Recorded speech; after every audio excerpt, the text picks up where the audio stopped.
everybody. It's Stacy. Welcome to the R&R Ranch Round Up. I'm sitting here with my beautiful daughter, Belle. Welcome back.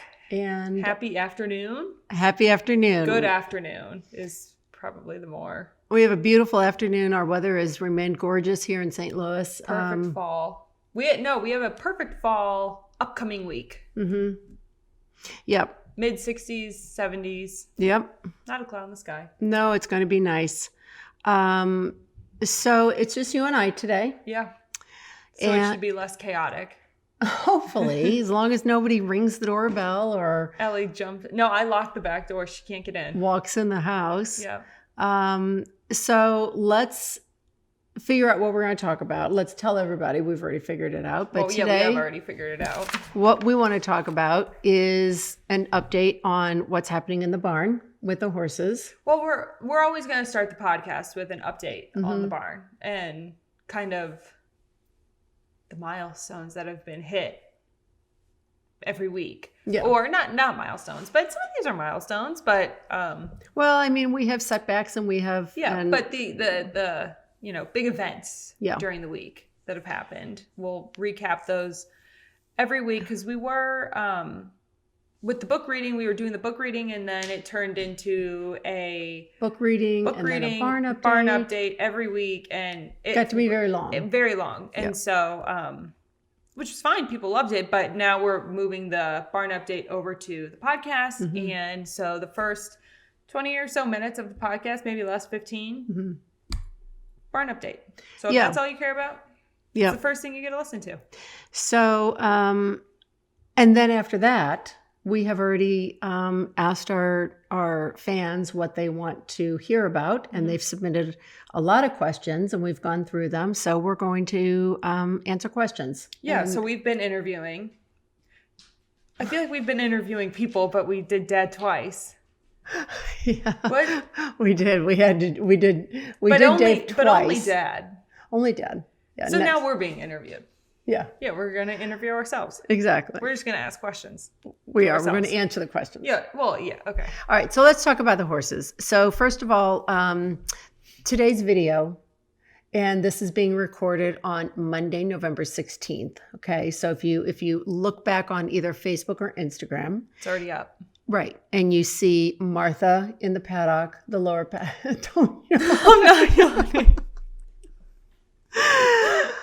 I mean, you yawn every single time we're doing a podcast. But if I sit here with a Diet Coke, they're going to hear me drink it. That's okay, honey. I don't think people want to hear me swallowing. They don't have to. Like, there's a mute button. Would that work, Josh? Okay. Maybe. Well, maybe. All right. So let's try not to yawn again. Diet okay? Coke. Let's see. Coffee. All right. So getting back to, today's video is Martha in the lower paddock, which normally they're in the upper paddock when we let them play. I know you like to put them in the lower paddock, but I don't because you don't want to take the extra steps to get down there. No, because they're a pain in the butt. And when I say there, I mean Little Miss M. Little Miss M. She is a pain in the butt. She gets cranky. Anywhere. She gets cranky when she doesn't want to go where she doesn't want to go. Oh yeah, she gets very cranky. That's either taking her down or bringing her up. Yeah. And Baker and Booker and Teddy are great. When you open up the gate, they all sprint back into the barn. Yeah. And Martha's like, make me. Well, anyway, I took them down for a change of pace because that's great. Even though she can be a little opinionated, I took them down there, and it's just a new place for them to play. And it's the upper paddock's flat, but anyway, that one's it's flat. Super flat. I think it's a little bit bigger too. Yeah. It's definitely bigger. And at any rate, so the question that we've had is about Teddy playing with everybody, and he's out there and he's just right alongside Martha, and it was really, really sweet to watch. And like we said, I think we said this on last week's episode. I mean, Teddy is 100% ingrained with the dwarfs. Totally. He's good to go. There's no issues. Nobody's biting him anymore. With Baker. He's not biting anybody. Well, he wasn't biting. He was just like... No, he was biting Baker. He was biting Teddy. I know, but he's like a baby biting, like being annoying. Yeah, but he was grabbing his legs pretty firmly. Anyway... Teddy's great. He is totally with the dwarfs. Yeah. He's going to be labeled the dwarfs with them. He's not a dwarf. But he is part of their we little don't know squad. how big he's going to get, but he's not bigger than Martha, and he's not bigger than Baker. So, but he is growing. He's growing. He's getting big. But he is considered the dwarfs. Yeah, even though he's just he a full is, miniature horse. He is, but he's ingrained. He had a great time, and he had a great time running with Handsome. He's getting better and better with not having like any fear, with having Handsome run with him. He doesn't panic. Yeah. So that was all very fun. No, he's great with the dogs. He's terrific with the dogs, which brings us to our next question that people had, which why is we let the dogs only with the dwarfs, or why we let the dogs with the dwarfs, period. And the reason to that is that our dogs are only allowed with the dwarfs because we have had every one of them, with the exception of Baker, practically since birth. Martha was 3 months old. Mm-hmm. Booker was 3 months old. He may have been 4 months old. Mm-hmm. Of course, Teddy was born to us.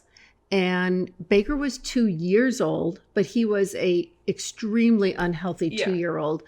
And so... so they've all grown up with the dogs. Mm-hmm. The dogs are very gentle with them. The Shelties, even though the Shelties, we don't put them around the horses that much, when they're around them, they could care less because they were around Martha so much when she was a baby. They really could care less. The dogs love, Lila started off by really running with Martha. Yeah. And then of course, we got the puppies, and then when they saw Teddy, I think Ellie scared them. Yeah, she was did. like, I'm coming. I'm coming for you. She's like let's really run. Yeah. Anyway, they're great now. The dwarfs are not even remotely scared of the puppies. Vice versa. They all love playing together. I think the dogs get them riled up sometimes. Like the puppies, we'll put all of the dwarfs and the puppies out in the paddock, and the puppies run in the paddock. Like, just where to have are we? fun. Yeah, they just have fun. And I think that gets, the dwarfs going, and it's great because they all have a good time together. They have a great time, but they also need to run. But I will say this: exercise. So none of the dogs are allowed around any of the other horses. They're not around any of the miniature horses, and they're certainly not around the big horses. So, you guys, our dogs don't know the danger of horses. Oh, not at all. And if we were to put them around let's say Bambi, we're just walking, and Bambi's got a very even-tempered horses, but I don't know how they're going to react to a dog, and I'm certainly not going to find out because if they're going to kick out. Well, and even like when they walk down the barn aisle, they walk and it's like Bambi's trying to eat them. Yeah. Sherman's trying to eat them, and they have not a clue in the world. They have no idea. They never look up. No, they don't look up. They don't see the pinned ears over their head. They have no idea. And, I've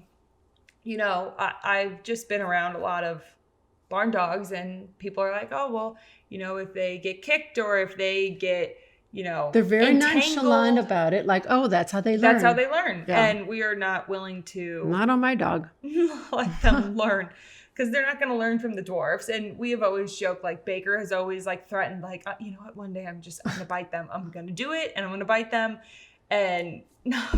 I know. He's not going to do it. No. He's, But Eleanor has kicked, and she's kicked Handsome at least 3 times that I've Handsome seen. Handsome was like, I'm not going in the barn. He wouldn't go near her. I know. He wouldn't go near her. Yeah, Handsome learned. But now he's unlearned because Eleanor's not in the barn anymore. So anyway, so that answers your questions. Yeah. The dogs are only around the dwarfs. Yeah. They're not allowed around any of the big horses, minis, nothing. None of them. Okay, Chloe, I think we touched last time. She had a little bit of a setback, but she is doing much better. So we treated her, and she's doing much better. She's walking better. She's feeling better. She was sore. She was she sore. Overdid it. Yeah, she did overdo it. So she's much better. Did I see you yawn? Maybe. I think I did.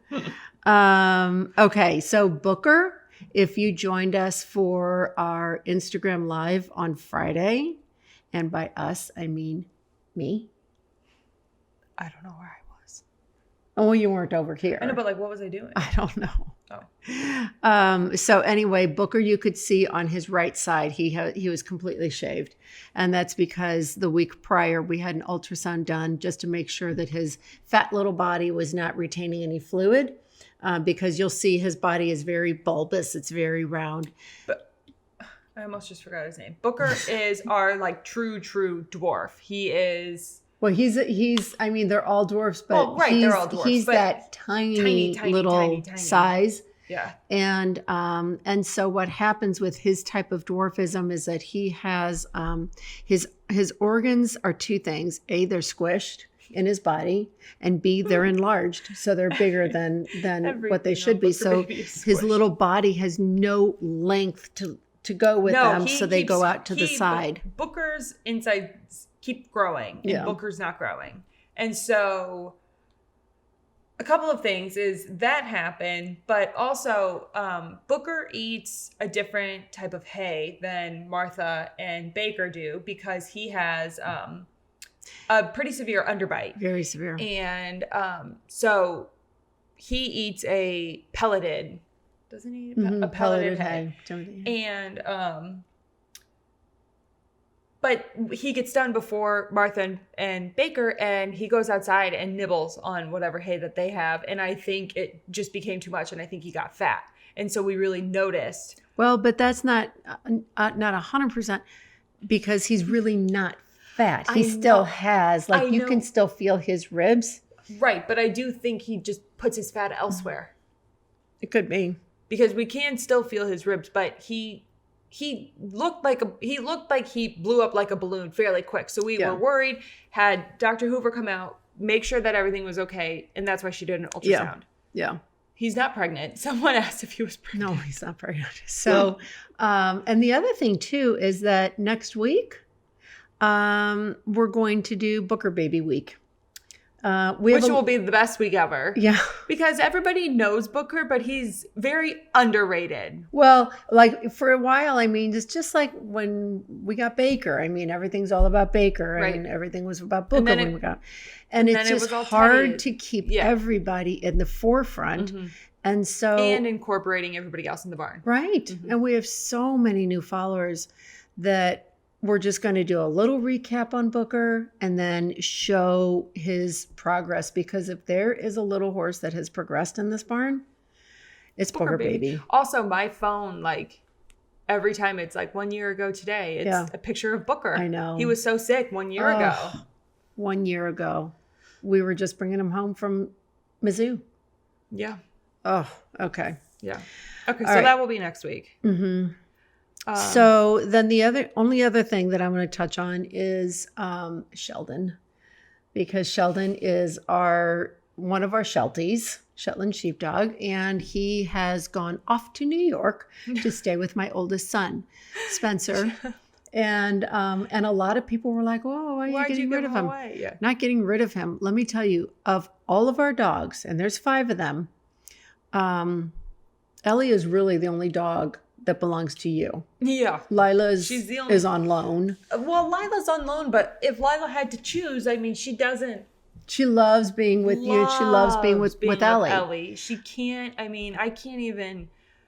Lila's FOMO is on another off the level. chart. Yeah, it is off the charts. Yeah. So I don't know. Lila needs to decide, but she lives with me. Yeah. And I'm fine with that. Yeah, no, I love Lila to pieces. Yeah. But, it's a lot of big dogs in this house. Yeah, and Ellie wants a friend. Lila wants a friend. Yeah. And anyway. So Sheldon is, honestly, I would say our number 1 most versatile dog. He can go live anywhere with anyone at any time and adapt. And not bat an eye. Sheldon lived with me. At Ole Miss? At Ole Miss. 2 times at Ole Miss. Yep. No, 3 times. I don't know. First apartment? Yeah, my junior year and my senior year. Mm-hmm. Annie moved in with you. You had both of them. And then he moved to Chicago with you. Yeah, he moved to Chicago. And then... But he was only in Chicago for a minute, but it didn't matter. I mean, he was like, Sheldon doesn't need a leash. He's a perfect walker. He does... Well, he barks a lot here. But when he's in an apartment setting, he does bark. there's nowhere for him to be barking. I mean, No. if he's inside, he's quiet. But he would bark when we would play ball, and he's like the only dog in the He's city that was gone, and he barking. stayed beforehand when we used to be able to take long extended stays in Florida, and he was a dreamboat. Oh yeah. So He's just a nightmare when he's home. I mean, he's not a nightmare, Mom. but he is a big barker. Mom, he's a nightmare. I mean, he just like if Dad even. Oh yeah, Dad Well, can't first talk. of all, you can't watch a baseball game. You can't watch a football game. You can't watch hockey with my dad in the house, with Sheldon in the house. Yeah. Because if Dad gets animated, Sheldon loses Game it. over. If Dad loses it, Sheldon loses it. So Sheldon really lives outside at our house. I wouldn't say he lives outside. I feel like he doesn't live outside. He doesn't live outside. If but it's a beautiful day out, he would much rather be outside, and then there's less I know, barking. but like Sheldon goes outside, and then he'll come inside to eat like lunch, and then he'll bark, and you're like, okay, Sheldon, let's go back outside. And he's like, okay, let's go. Like he's so happy to go I know. outside. He loves to turn around and go back outside. That's what I mean. Sheldon lives outside. Well, he likes it. No, he loves it. And so anyway, Sheldon's great at adapting, and he's coming back home soon. I mean, he's going to be home for Christmas. I know. Spencer and Allison? his girlfriend Allison, they wanted to like test the waters of having a dog in New York, in the city. And so off he went. Mm-hmm. And he's coming home. Mm-hmm. But it's a nice break for Annie's thrilled. Oh my God. Sheldon's thrilled. Annie's like Molly with Eleanor. If Annie could like take a pellet. That's exactly right. You know, like a little a what? Like a little something to like a dart, A you know, dart, tranquilize them and get rid of them. Oh yeah. Done. She would. Yeah. Annie would throw a trank dart at every one of these dogs. You mean Annie would shoot all of them so that they were gone? Yes, she would. Annie hates them. she tolerates she them, doesn't but hate she wants them. to be She wants an me only to dog. herself. Yeah, I got that. She wants me to herself. Yeah. She Okay. gets me at night. She sleeps on my pillow. Yeah. Okay. During the day, she gets all bent, out of shape. Annie's outside right now. I was just going to say, where is Annie? She's outside. All right. So let's jump into some questions that our fans have. Okay. So here's one that's interesting. What activities do we do outside the barn? I mean, I would say speaking for myself, top activities. I love to work out. Yeah. I love to exercise. You do too. Yeah. Okay, so I that's love to one. walk. You love to walk? I love to walk. We love to drive around and explore, you know, like there's a lot of beautiful roads around here, and we like to do that. I think we just like to. We just like to live. We like to go out to eat. We do. We like to go out to eat. I love to be in the garden. I mean, a lot of people don't know I am a master gardener, so I do enjoy being in our Outside. gardens. I do enjoy planting like Decorating. all of our flowers. I love decorating. I love our flowers. I love, you know, back in the day before we had the horses and everything, and I was so involved with the master gardener community. I was working on planters and boxes. But remember you would do those like monthly things? Oh, I was the editor for the Master Gardener News for 10 years. I remember you had those binders. Yes. I know that was, 10 years? Yes. Oh. Yeah, it was a lot. Yeah. But I was downtown a lot, and I was filling, you know, the giant planters and along the roadways and all that stuff. And I didn't know that. well, it's because you were in school. But there's still things when I was in school that I knew what was going on. So, okay. So that's what we like to do. Yeah. Yeah. So I'd say that covers what we like to do. Okay. This is an interesting question. Somebody said, what are good gift ideas we have received or given? And I'm going to just like put a pin on our gift shop. Okay. Because I think there's a lot of good stuff there, but we're not here to promote the gift shop. At least I'm, you know. No. So let's just put a pin on the gift shop that we have. Stop yawning. Oh my God. I am a chronic yawner. Chronic. You're going to get, or we're going to get tired. I know, but people are going to be like, something's wrong with her. I'm not tired. I yawn. If I work out in the middle of the workout, I am yawning, and I'm like running. Which could mean I'm tired, but still. We're going to get comments. Yeah, someone's going to be like, you have chronic fatigue disease. Don't worry about I've already. Narcolepsy. No, that's me. That's you. I'm the one. I yawn that 24/7. You fall asleep talking 24/7 in conversations. Yeah, in And people- conversation. You need to post the video when my mom was filming the Christmas tree last year, like going over every ornament, like music in the background. Yeah, Christmas music is playing, going through all the ornaments, and then you see, and the phone falls to the ground, and like the rest of the tree. Oh my God, she fell asleep filming the tree. I'm not the one with the problem. I just can't stop yawning, and I apologize. How about when Tom was here? I fell asleep talking to him at lunch. Yeah. I had sunglasses on. Yeah. Grandma's. I know when you fall asleep too. I know when you fall asleep with sunglasses on. I'm like, well, there she goes. Yeah. Mine is pure tiredness. Yeah. It's not Mine narcolepsy. is It's just pure something tiredness. else. Yours is something else. Yours is the one people need to research. Yeah. Well, don't like research, but like if it's like research, but don't. All right. So good Okay. gift ideas. Because I thought about this. I don't know how much thought you put into it. Like you want me to say? Yeah. Okay. Good gift ideas Yeah. that you've received or given. Well, I think I have the number one gift ever given. What is it? Your picture from last year. I would agree. Yeah. So last year for Christmas, I got a beautiful picture of my mom and our previous bunny, Walter, who most I would say know. Mm-hmm. He unfortunately passed away last September. At an He wasn't even a outrageously year. young age. Yeah, Mhm. he wasn't even, I mean, it was just tragic. And I got her a beautiful, it's actually over there. I don't think you can see it in the camera, but people, you might have seen it like in something else. Beautiful frame picture. And From the wedding. And Spencer, it was at the very end of like when we were opening up gifts. And mine always wait until the end. Yeah, yours go last. Yeah. And then Spencer was like, I was like, there's one more gift, and I didn't want my mom to know it was for her. So I said, it's for Mason. Mm-hmm.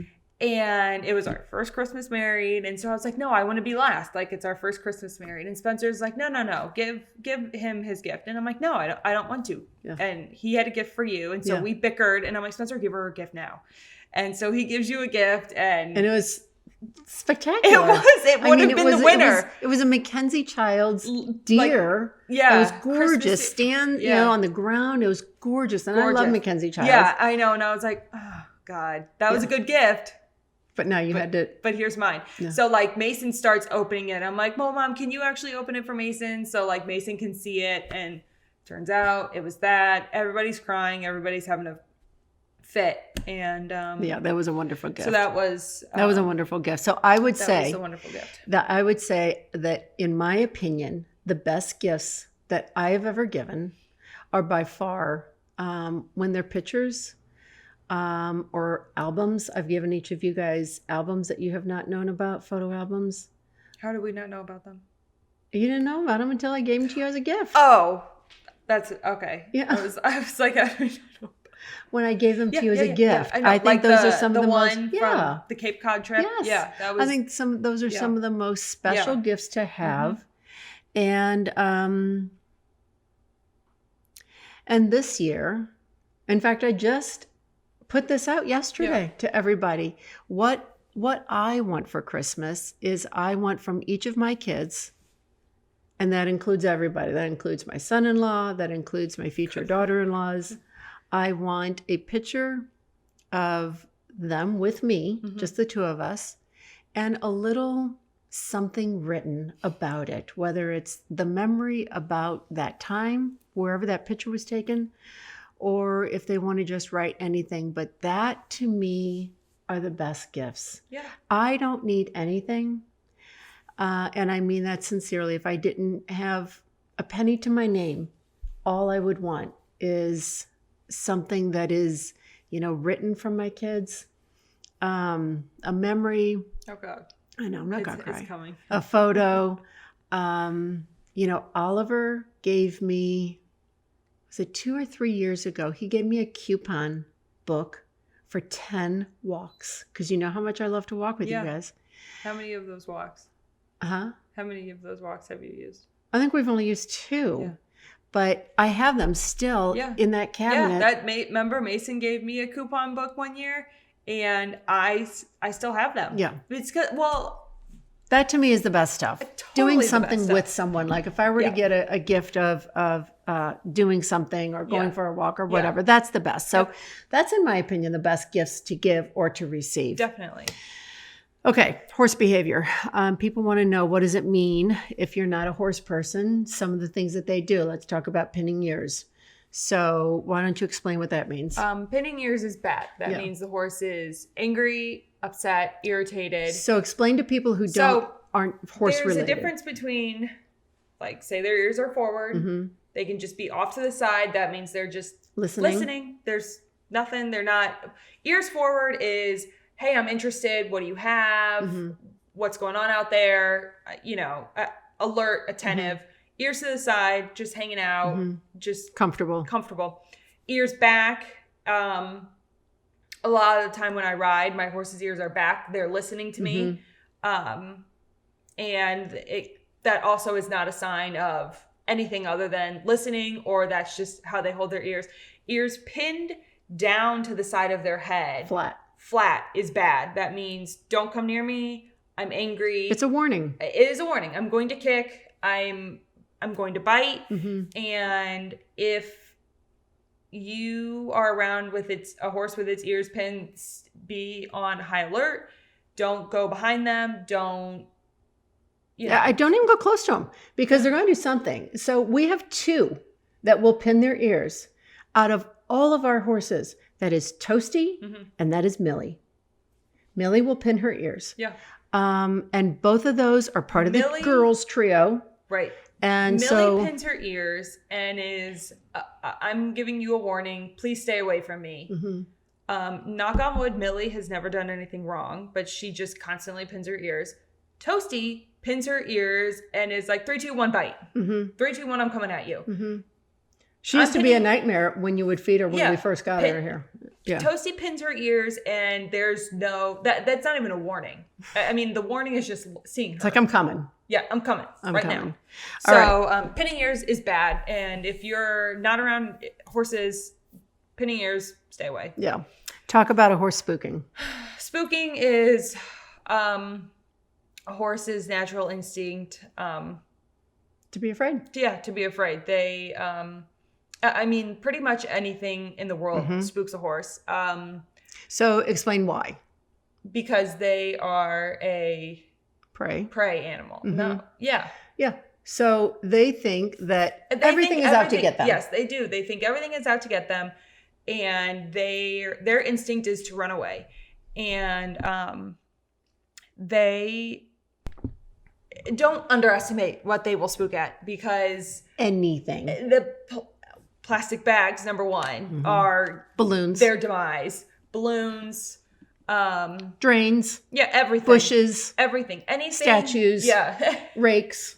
Anything can be. Anything. Bales of hay stacked too high. Yeah. Whoa. Who are you? Whoa. And so what a horse will do, at least in our case, because we're not riding them. So when you're walking by something that scares them and it spooks them, they'll kind of walk looking at it and just kind of start to go in a curve formation away from it. Snort.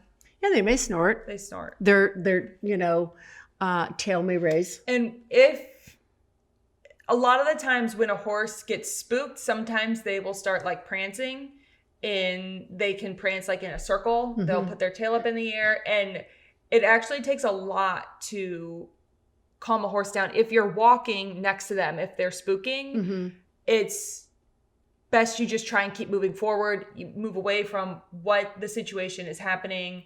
But I mean, a spooked horse, a panicked horse they really don't care what you have to say. Because they're in their mind, it's something scary, something bad. I gotta go. I gotta go. I gotta go. So, okay. A herd leader. A herd leader is, primarily, well, in our case, a herd leader is always, usually a mare. Mm-hmm. But in the wild, it's always the stallion. It's the alpha of the pack. Bambi and Sophie are our alpha females. Poppy is an alpha. However, since she was not part of the original group of horses. She came in with her alpha mentality and was quickly put in her place in the paddock by Sherman. Which you can see on our Instagram and Facebook. So Sherman's the alpha in their paddock. Although he's not bad at all. No, he's not bad at all. He's not mean. He is top of the pecking order, and somebody comes in, he's like, let me go see. What's happening. So so that's the one. So if you're the herd leader, you are the one who's in charge. You are the one that, and quite honestly, all the other horses fall in line, and they're like, it's almost kind of a relaxation. Okay, great. I don't have to be the one that's in charge. Yeah. Someone else Bambi is in charge. Is the alpha female, and like Milton is. Bambi and Milton couldn't be farther from each other, and they live together. They're perfect for each other. Perfect. Okay, mucking stalls. Mucking stalls is, you know what? Like, you could say that mucking stalls is a gross job, but it's one of those things that, to me, it's kind of like pulling weeds. It gives you a chance to kind of get lost in your own thoughts. You can think. You have to. It's when you clean out all the poop in the stall and all the urine. And that's one thing that there's a couple different techniques people like to use, whether you divide the stall and throw it up you like bank it up on the sides, and like you toss it and the manure keeps falling down. I just go in and kind of like a sifter, sift through it all. It's much easier to clean out in the horses' dry runs because it's truly like cleaning out a litter box. Yeah. It's because it's sand out there. Right, it's sand. So it's no big deal. So bedding is the next one, which kind of goes. Well, let me just say, along with the mucking stalls. So just what we do is we take everything, and you can compost it. You can repurpose it, put it back into your fields. What were we just talking about? What is that called? What are those things called? A manure spreader. We forgot to talk about the thing at the beginning. What thing? The fax machine. Okay. We'll talk about that last. You can use the manure spreader. We actually put ours in a container. We talked about it today. We dump ours in a container and it gets hauled away. We don't have the smell. We don't have to worry about the flies. We don't have any of that stuff. And fun fact, when we first got the dumpster, which we've always had it because that's how we always did it, we would keep a tarp. Oh God. We would keep a tarp over the manure. How about when Oliver had to drive the tractor into the and Dad was teaching on Oliver boards. We're driving like the manure can is like this wide. The golf cart's like this wide, and we've got these planks going up. Right, but we had the shovel. The snow shovel. Yeah, the snow shovel. That we were like, we got to push all the manure back to the side so that way we can keep. Oh my God, it was just like. It was very dangerous. Oh my God. It was just beyond. Oliver driving up two planks. Yeah. And Dad's like, hold on, buddy. Whoa. Oh my God. All right, so bad. let me just say. So we would put a tarp over the manure so that way when it would rain, it wouldn't weigh down. It wouldn't weigh down because everything is paid by weight. By weight. So we would get the water off of there. And then we would lift. Oh my God, lifting up that tarp was enough to be like, these horses need to go live somewhere else because the gnats. It was terrible. Oh my, I can't even think about it. So we got through that. We got through that. We don't tarp it anymore. We don't tarp it. Okay, so bedding, we use just a pine shaving. I just want to back up to the stalls again. Oh, we're back to the stalls. We're back to the stalls because here's the thing. You have to make sure you've got all of your urine out. And that's something that a lot of people don't understand is that even when it's winter and you think, close up the barn, it's freezing, and close up every nook and cranny. And you really don't want to do that. You need to leave ventilation going because urine has that ammonia smell and it can be very difficult to even really smell it when you're around it so much, but it's there. And so you don't want that to kind of get into their breathing system. So you still have to leave, we'll still leave even in the dead of winter. We'll still leave doors open and not close the horses in all the way.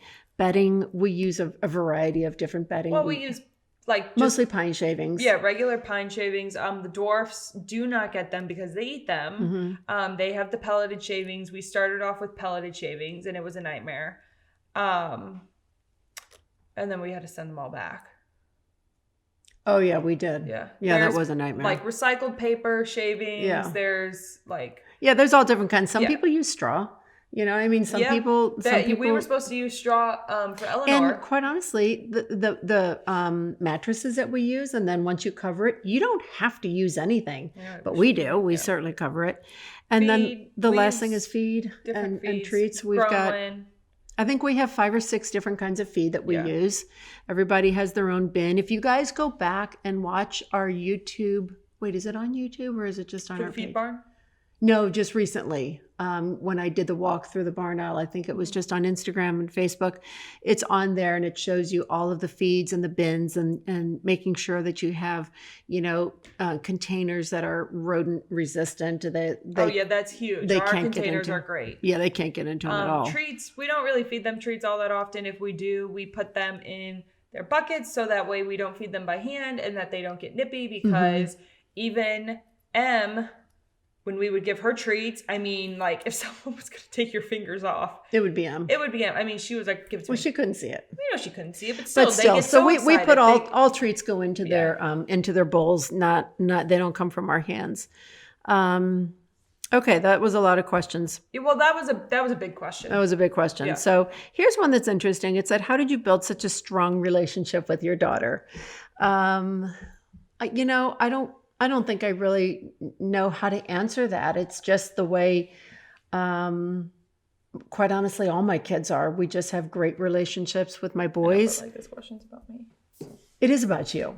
But I think that because you in particular have the interest in horses, which, is no different than Dad having a special relationship with Oliver for cars, Spencer for finance, golf with Mace. Everybody that has an interest. Well, also, and so you foster that. Yeah. And I'm very blessed that you want to do things with me. Everything. So like, for example, Gracie was here this morning.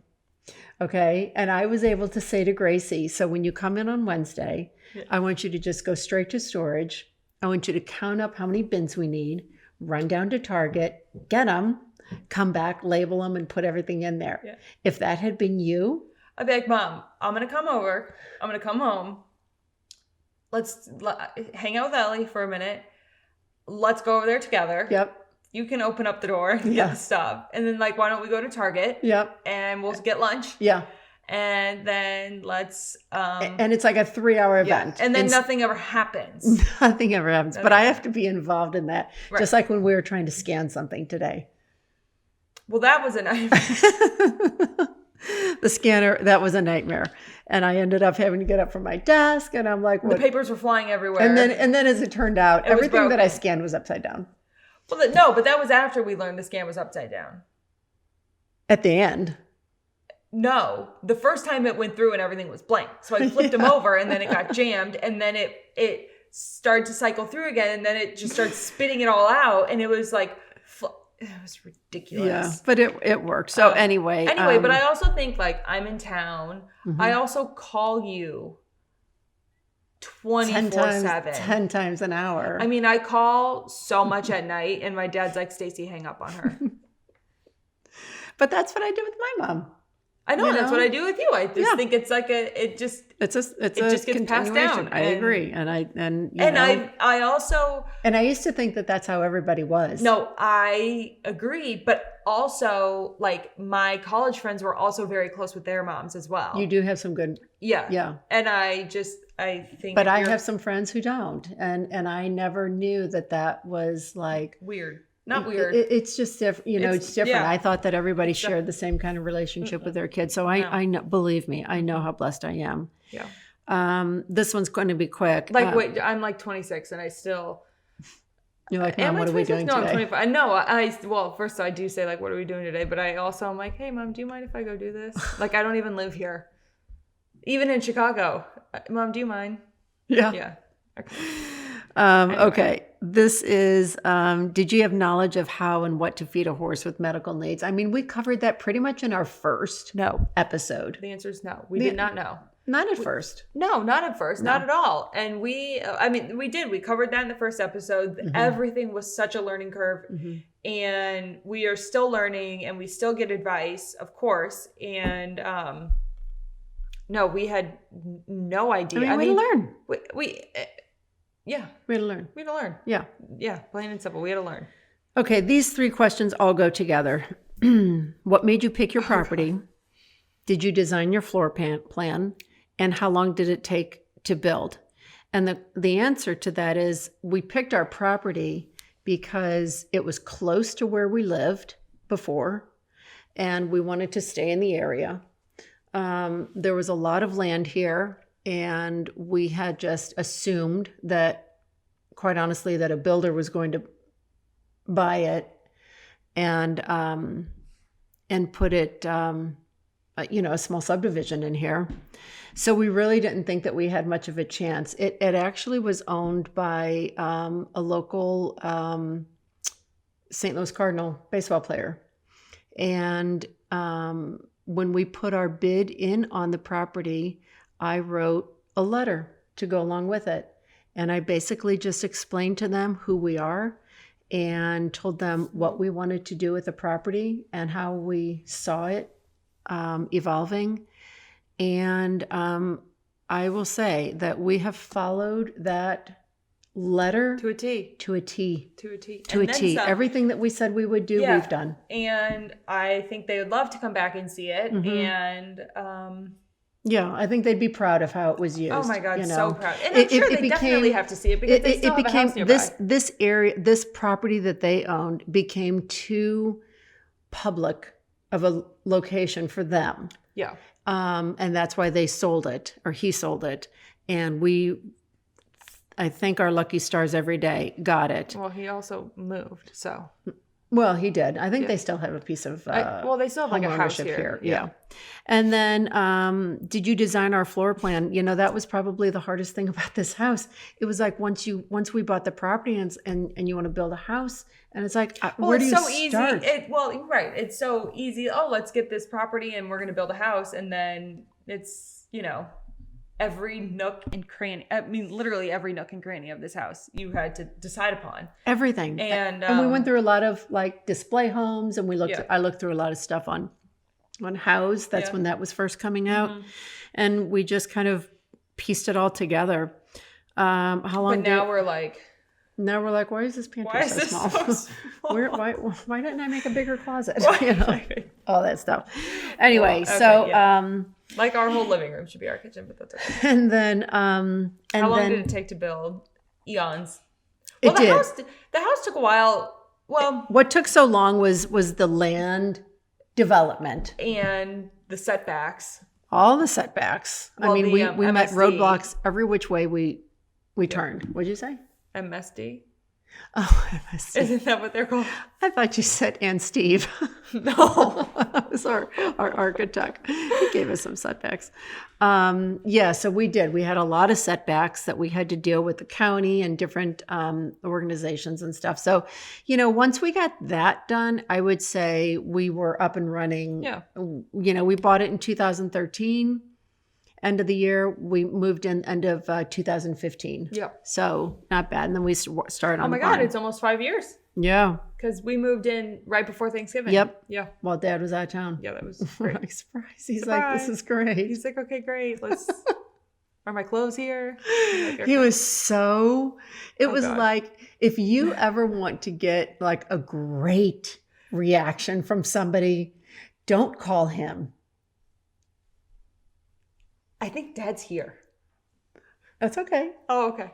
Oh, is he in the house? I mean, I thought I heard him. Oh, well, that's okay. I mean, okay. he knows. He gave us I a know. very Oh. lackluster. There's the man. He gave us a very lackluster response when we moved into the house, and he's walking around like, great. And we're Show like, me oh my around. gosh. My like God, we like moved into like this house while he was out of It's town. broken. It's snowing, and we're walking on plywood to get into the house. And Dad's like, okay, great. Show me around. Like, okay. We did not get the reaction we wanted.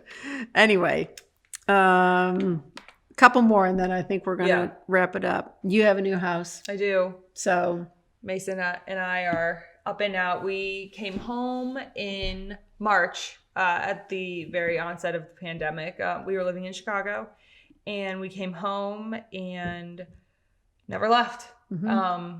Mason ended up getting a job in St. Louis, and we had been, we lived in the house while we were here, and it was too much with 5 dogs in the house, and Mason's still working and the noise and everything. And so we ended up moving up to the barn, and we stayed up there for like a month, 2, longer, 3 months. I mean, we were up there for a couple months. And then when Mason got a job, we got a house. Yeah. It's darling. It's a little 2-bedroom, 2-bath. Yeah, 2-bedroom, 2-bath. It's perfect for us. It's perfect size backyard for the dogs. Great size for us. Very manageable. Super. It's super. It's super. It's right across from my dad's office. So I get like a surprise hello every once in a while at lunch, not over at the house. So it's perfect. It's 20 minutes away from here ish. 25-ish. Yeah. It's all great. It's a darling house. Yeah. But it is too small for 3 Goldens in the house. I will say that, as much as I do want another dog. I know, and like when you bring Handsome over, I mean, it's you like, can't even. You literally can't even think. No. All right, okay. Let's just whip through these. Yeah. Did you have pets growing up? Yeah, I always had pets growing up. Dogs, Is this also cats. a question for me? Well, you did too.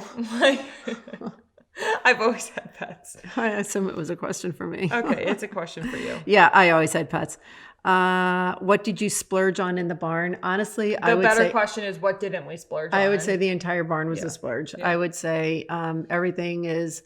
The lighting, the stalls, the floors, I think that, and when we have Brett here on our next podcast and we talk about building a barn and so forth, I think that's going to be really helpful to people. You do not have to build a amazing barn that is anything like ours. Barns are all different sizes, shapes, colors, everything. And we're going to talk about that next week. Typical day for the horses is our horses are like babies. They're on the same schedule. They are creatures of habit. They're on the same schedule every day. It does not matter if it's Monday, Tuesday, Wednesday, Easter, Christmas, Thanksgiving. They are on the same schedule. Yeah. So hay, it starts out with later, hay. They get grain, get the stalls cleaned, they go outside, play. Rest of the barn gets cleaned. They play. They come inside. They eat lunch hay. They go to sleep. Then they start to get a little antsy, and it's dinner time. Their stalls gets cleaned again. They get grain, They get grain. They get hay the last thing. They get hay is the last thing. Water is cleaned out. So it's a very regimented day. Totally. And you know what? That's good for horses. And sometimes, so we used to remember when we would do the barns on Monday. I mean, we couldn't even. I mean, the amount of times we would forget. Yeah. We're like, oh my God, it's Monday. We got to go take care of the horses. Go feed the horses. We got to go feed the horses. And we would literally, if we would walk in usually everybody gets there at 4. So if we even walked in at 4:30 every head was out of the stall. Yeah, I mean, you couldn't move. Yeah, they're like, what's happening? You have neglected us. Yeah. And so the horses have coverage all day long. It's all one continuous day. Just back in the day when we used to fill in on Monday evenings. Yeah.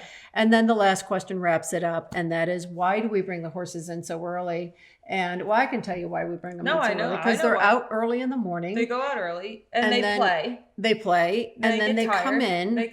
Before, usually it's Julian, before he leaves to take lunch. Yeah.